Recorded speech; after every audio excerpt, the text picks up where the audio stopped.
Hello, good morning. कैसे हैं आप लोग? आशा करता हूँ अच्छे ही होंगे। आज मैं ऐसे टॉपिक पे बात करने वाला हूँ जिस पे अमूमन लोग कम बातें करते हैं। मैं ऐसा इसलिए बोल रहा हूँ क्योंकि जो ये टॉपिक है यानी कि आपका दाम्पत्य जीवन यानी कि जो शादीशुदा लोगों का आपसी संबंध है, उस पे लोग कम से कम इंडिया में बात करते हैं। वो इसलिए ऐसा करते हैं क्योंकि इंडिया का यानी कि जो इंडियन सोसाइटी है वो इतना ओपन नहीं है। इन सारे सब्जेक्ट को टैबू माना जाता है। टैबू का मतलब ये होता है वर्जित विषय हैं। लोगों के पास इतना टाइम नहीं है या फिर लोग इसके बारे में जानते नहीं हैं, ऐसा नहीं है। इंडिया की जो सोसाइटी है थोड़ा सा इन संबंधों को प्राइवेट रखना चाहती है, इसलिए लोग खुले तौर पे इन चीज़ों पर बात करने से बचते हैं। ठीक है, इनको बहुत ज़्यादा प्राइवेट रखना चाहते हैं। हाँ, जो चीज़ें प्राइवेट हैं उनको रखनी चाहिए, लेकिन जो संबंध हैं अगर उसमें कोई प्रॉब्लम्स आ रही हैं तो अपने करीबी लोगों से उसको शेयर करना चाहिए और कुछ लोगों के बीच बैठ करके उस पर बातें करना चाहिए। हालांकि ये टॉपिक जो है वैवाहिक जीवन को खुशहाल बनाने से संबंधित है, लेकिन मैं इसको इसलिए शेयर कर रहा हूँ कि ये टॉपिक सामने आया क्यों। वो इसलिए आया क्योंकि लोगों का जो पर्सनल लाइफ है यानी कि जो शादीशुदा जीवन वो बहुत अच्छा नहीं चल रहा है। उसके पीछे बहुत से कारण हो सकते हैं जिसके ऊपर मैं आगे चर्चा करूँगा। लेकिन ये टॉपिक मैंने चूज क्यों किया, उसके पीछे बस यही रीज़न है कि सोसाइटी के बीच में, लोगों के बीच में, है ना, पति पत्नी के बीच में इस पर खुलकर बहुत कभी चर्चा नहीं हो पाती इंडिया में, है ना। उसके पीछे बस एक ही रीज़न था जो मैंने अभी बताया कि इंडियन सोसाइटी जो है इसको लेकर के बहुत ओपन नहीं है। ठीक है, तो मैं देखता हूँ कि इसको अगर आपको खुशहाल बनाना है ना, तो आप किन चीज़ों को फॉलो कर सकते हैं, है ना। इसके ऊपर क्या टिप्स दी जा सकती हैं जो मैंने यहाँ पे मेंशन किया है कि 5 टिप्स हैं जो ज़रूरी हैं लेकर के, है ना। आइए इस पे खुल के बातें करते हैं हम लोग। ठीक है, पहला क्या, मतभेद की जड़ तक पहुँचे। आपको पता है कि कोई लड़ाई क्यों होती है? लड़ाई होने के पीछे कुछ ना कुछ तो कारण होते हैं। कई बार जेन्युइन कारण होते हैं और कई बार बनावटी या फिर यूँ कह लें गलतफहमी होती है इन्हीं बातों को लेकर के। ठीक है, तो हमें करना क्या है? नंबर 1 यही है कि मतभेद की जड़ तक जाएं। उसमें क्या लिखा हो, आपसी बहस या कहा-सुनी के बाद आप दोनों एक बार गंभीरता से यह जरूर मंथन करें कि क्या वाकई इस बहस या कहा-सुनी की ज़रूरत थी। जब आप गंभीरता से विचार करेंगे तो पाएंगे कि इस कहा-सुनी या बहस की तो ज़रूरत ही नहीं थी, लेकिन कुछ बातें ऐसी ज़रूर होती हैं जिनकी वजह से आप दोनों ऐसा करने को मजबूर हो जाते हैं। इससे ये फ़ायदा होगा कि अगली बार कम से कम उन मुद्दों पर आप बहस या कहा-सुनी नहीं करेंगे जिस पे पिछली बार बहस या कहा-सुनी हो चुकी है। समझ में आ रही बात कि मतभेद की जड़ तक जाने से क्या फ़ायदा हुआ? फ़ायदा यही हुआ कि एक बार जो इस बार लड़ाई हुई उसकी जड़ तक जाएं तो 99% मैं दावा कर सकता हूँ कि 99% क्या 100% टाइम ऐसा होगा कि लड़ाई की कोई वजह नहीं थी, बस गलत फहमी थी या किसी न किसी कारण बहस हो गई। अगर एक बार उसके तहत तक आप चले जाएंगे तो नेक्स्ट टाइम ऐसे किसी भी टॉपिक पे आप बहस नहीं करेंगे, क्योंकि आपको एक्सपीरियंस हो चुका कि लास्ट टाइम हमारे बीच इस मुद्दे पे बहस हुई थी और इस बहस के पीछे कोई जेन्युइन कारण नहीं था। तो आप देखेंगे जितनी बार ये चीज़ दोहराएंगे यानी कि उसकी जड़ तक जाएंगे, मतभेद की जड़ तक जाएंगे, तो आपके एक्सपीरियंस होता जाएगा और आप हर बार बचते जाएंगे कि नेक्स्ट टाइम लड़ाई नहीं होगी, फिर उसके बाद नहीं होगी। धीरे धीरे आपकी प्रॉब्लम सॉल्व होती जाएगी। हाँ, कभी कभी लड़ाई हो जाना भी ज़रूरी होता है संबंधों की गर्माहट के लिए। समझ पा रहे हैं? नेक्स्ट क्या है, आत्मविश्वास कमज़ोर न होने पाए। अगला टॉपिक क्या है, आत्मविश्वास कमज़ोर न होने पाए। थोड़ी सी विजिबिलिटी कम है हेडिंग की, वो कलर की वजह से हो पाया, नेक्स्ट टाइम मैं ध्यान रखूँगा। तो आत्मविश्वास कहाँ बीच में आ गया? आत्मविश्वास मैं इसलिए कह रहा हूँ कि कई बार दोनों में से किसी एक को महसूस होता है कि उनका जीवन साथी उतना प्यार नहीं करता जितना उसे करना या जताना चाहिए। इस प्रकार की बातें लगातार सोचने पर आप दोनों गलत निष्कर्षों पर पहुंच जाते हैं। नतीजन ये बातें कहा सुनी और बहस का रूप ले लेती हैं। इस प्रकार की बातें सोचने का मतलब है कि आप दोनों के आत्मविश्वास में कहीं ना कहीं कमी है।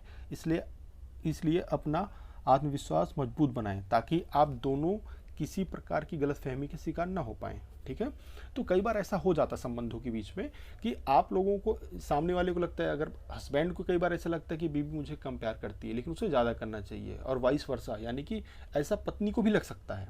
तो ऐसा क्यों लगता है? हो सकता है आपके अंदर कॉन्फिडेंस की कमी हो, है ना, कि आपको लगता है कि मैं इतनी वैल्यू मेरी है और उस वैल्यू के कंपेयर में मुझे कम प्यार मिल रहा है। जबकि ऐसा होता नहीं है। इंसान कई बार बिजी होता है या फिर कई बार इंट्रोवर्ट होते हैं, है ना, कि वो प्यार तो कर रहे होते हैं लेकिन वो आपको एक्सप्रेस नहीं कर पाते।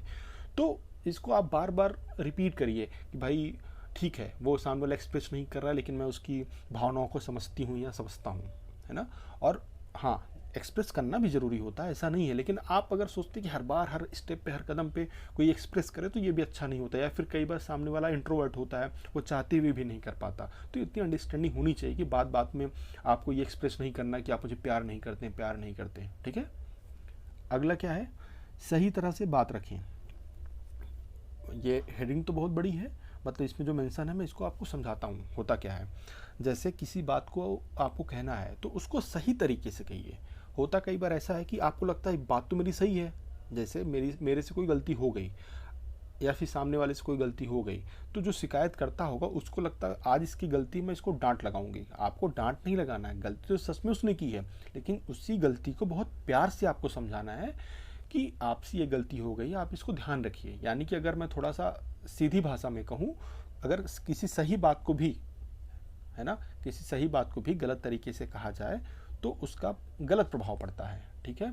अगर किसी बहुत क्रूर बात को भी प्यार से समझाया जाए तो सामने वाला बहुत प्यार से समझ पाएगा। यानी कि अपनी भाषा पे नियंत्रण रखना है, प्यार भरी भाषा से समझाना है, ठीक है।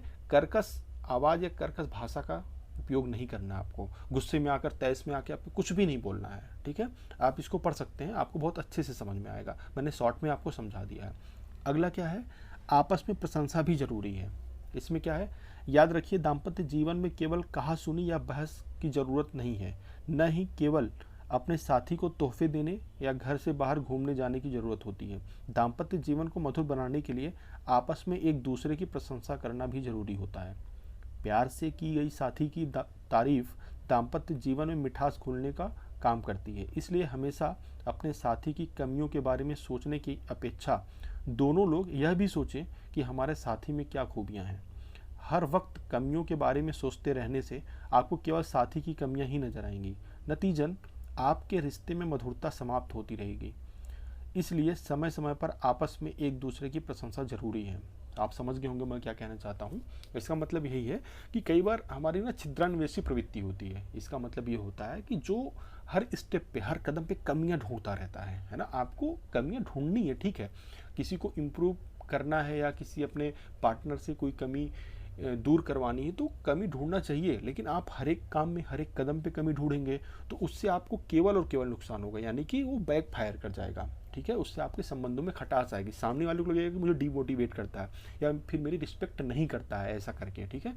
आप पहले उसकी बड़ाई करें। जैसे सामने वाले ने खाना बनाया, खाने में कुछ कमियां रह गई, ठीक है, जैसे उससे मिर्च ज़्यादा हो गई, तो आपको गुस्से में ये नहीं कहना तुम खाना गंदा बनाती हो, कोई तमीज़ नहीं है, तुम 10 साल से खाना बना रही हो, तुमको खाना बनाने नहीं आता, सब्जी बनाने नहीं आती। इसको ऐसे नहीं कहना है, आपको प्यार से कहना है खाना आपने बहुत अच्छा बनाया है, लेकिन अगर थोड़ा सा मिर्च इसमें कंट्रोल वे में डालती तो ज़्यादा अच्छा होता। तो फिर सामने वालों को ये लगेगा हाँ खाना तो अच्छा है लेकिन गलती से मिर्च ज़्यादा हो गई, ठीक है। तो वो नेक्स्ट टाइम ध्यान रखेगा। लेकिन आप इसको ऐसे कहते तमीज़ नहीं है तुमको, है ना, कैसे खाना बनाती हो, मैं नहीं खाऊंगा, तो सामने वाला समझ तो जाएगा आपकी प्रॉब्लम को कि नमक ज़्यादा है और अपनी गलती भी समझ जाएगा, लेकिन वो गलती समझने के बावजूद वो आपसे खफा हो जाएगा। हो सकता है लड़ाई हो जाए आप दोनों के बीच में, एक बार नहीं तो दूसरी बार पक्का लड़ाई हो जाएगी। तो इन बातों का ध्यान रखना है, ठीक है। अपनी प्रॉब्लम्स को सही वे में डिलीवर करना है, ठीक है। पांचवा क्या है, यानी कि लास्ट क्या है, सोचने विचारने के लिए थोड़ा समय दें। इसमें क्या है, याद रखें कि हर एक के सोचने समझने का नज़रिया अलग होता है, इसलिए कभी कोई बात कहने के बाद उस विषय पर तुरंत प्रतिक्रिया जानने की अपेक्षा रखना या जीवन साथी पर दबाव डालने के बजाय उसे उस बात को सोचने और समझने के लिए थोड़ा सा समय ज़रूर दें। कई बार ऐसा होता है कि जब हम बिना सोचे समझे कोई प्रतिक्रिया देते हैं तो ज़रूरी नहीं है कि वो सही ही साबित हो। कई बार वो प्रतिक्रिया उल्टा असर भी छोड़ देती है। इसलिए कोई बात कहने के पश्चात अपने साथी को उस विषय पर सोचने विचारने के लिए थोड़ा समय ज़रूर दें, ठीक है। होता यह है कि हमने कोई अपनी बात रखी किसी के सामने, अब हमारे मन में ये आता है कि वो तुरंत रेस्पॉन्स करे, ठीक है, हम सोचते तुरंत रिप्लाई करे, जबकि आपको ऐसा नहीं करना है। हाँ, कोई ज़रूरी चीज़ है तत्काल उस पर डिसीजन लेना तो बेशक सामने वाला भी आपका साथ देगा, लेकिन कोई डिसीजन मेकिंग ऐसी है कि जहाँ तुरंत रिस्पॉन्स की ज़रूरत नहीं है, 1-2 दिन या 1 घंटे 2 घंटे आपको उसको दिया जा सकता है, तो आप कोशिश करें उसको टाइम दें जिससे वो किसी भी डिसीजन को बहुत सोच समझ के ले, उससे क्या होगा, डिसीजन भी अच्छा होगा और आप दोनों के संबंध भी अच्छे रहेंगे और आप बहुत जजमेंटल नहीं हो पाएंगे कि यार ये किस तरीके से बात कर रही है या फिर ये कैसा डिसीजन हुआ, ये तो तमीज़ भरा डिसीजन नहीं है। तो इन बातों से आप बच पाएंगे, फिर आप दोनों के बीच में जो बॉन्डिंग है वो अच्छी होती जाएगी। समझ पा रहे हैं? निष्कर्ष क्या हुआ? निष्कर्ष यही है कि ब्रह्मांड में स्वर्ग या नरक कहीं है तो वो धरती पर ही है। अब आप पर निर्भर करता है कि आप इसे स्वर्ग बनाकर रहना चाहते हैं या नरक। ठीक है, समझदारी से रहेंगे तो स्वर्ग है, वरना क्या है आपको पता है कि नरक है।